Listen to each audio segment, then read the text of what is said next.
Je me disais comment je peux rendre service à l'Église. Je suis très heureux d'avoir été appelé par le Seigneur à ce service. Je me suis dit, oui, c'est bien ça que j'ai envie de vivre. Quand j'annonce cette ordination, je me rends compte qu'elle n'est pas uniquement pour moi, mais qu'elle sera reçue pour la paroisse et au-delà.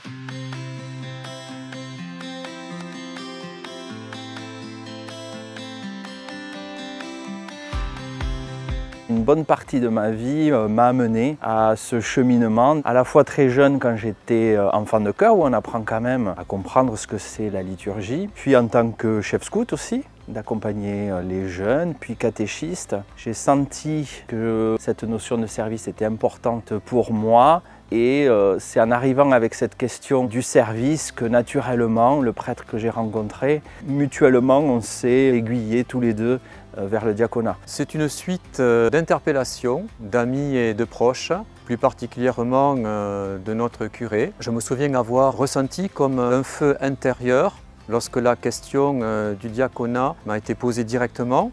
Peut-être que l'Esprit Saint, par la bouche de mon interlocuteur, a fait retentir ce que mon cœur avait déjà pressenti, servir le Seigneur tous les jours de ma vie, là où il le veut et comme il le veut. Ce cheminement a débuté avec l'appel de mon curé il y a une dizaine d'années déjà. J'ai été un petit peu surpris. J'ai d'abord pensé plutôt non. Pourquoi moi? Pas assez saint ni assez clérical. Il m'a fallu 2 années finalement et quelques signes très concrets du Seigneur pour que je m'engage dans le processus de discernement. J'ai le souvenir d'avoir lu un livre qui s'appelait Le diaconat tout simplement. Et lorsque j'ai lu ce livre, je me suis dit, oui, c'est bien ça que j'ai envie de vivre. Et puis la deuxième étape importante, ça a été lorsque j'ai eu la forme de conviction qu'il y avait réellement un appel du Seigneur. Issu d'une famille catholique pratiquante, j'ai toujours été en lien avec l'Église depuis tout petit. J'ai été actif dans l'aumônerie, qui a été pour moi un lieu où ma foi a grandi. Je suis aussi hospitalier à Lourdes l'été. J'aime beaucoup la liturgie. Et une petite anecdote, quand je visite une église, j'aime bien visiter les sacristies. Je suis à Castanet depuis l'année 2000 et mon curé m'a un jour appelé, me demandant si j'avais déjà pensé à envisager d'être diacre. C'est plutôt un fleuve tranquille qu'une conversion à la Saint-Paul. Je crois que c'est une foi qui a mûri, qui a grandi, qui maintenant m'amène à demander la grâce par l'ordination de recevoir la force de l'Esprit Saint pour me mettre au service de mes frères.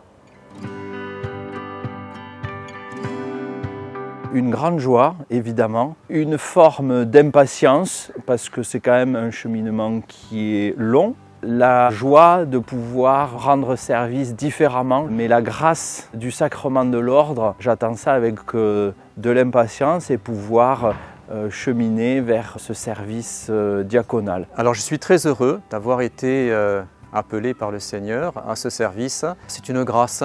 Je souhaite de tout mon cœur que l'Esprit puisse travailler à moi pour transmettre à tous les frères et sœurs d'humanité que je pourrais rencontrer cet amour de Dieu qui nous sauve. C'est une grande joie. Cela me met également dans une forme de paix intérieure profonde. Et je suis un petit peu impatient d'entrer dans cette nouvelle phase de mon chemin de foi. Je remercie le Seigneur par la formation, le temps de discernement, d'avoir continué à faire grandir ma foi. Des échanges avec les accompagnateurs, avec les autres candidats au diaconat, l'équipe d'accompagnement et mon épouse. J'essaye de me préparer aussi à servir au mieux mes frères. Je suis très touché aussi par les témoignages que je reçois. Donc quand j'annonce cette ordination, je me rends compte qu'elle n'est pas uniquement pour moi, mais qu'elle sera reçue pour la paroisse et au-delà. J'espère remplir au mieux ma mission qui me sera confiée.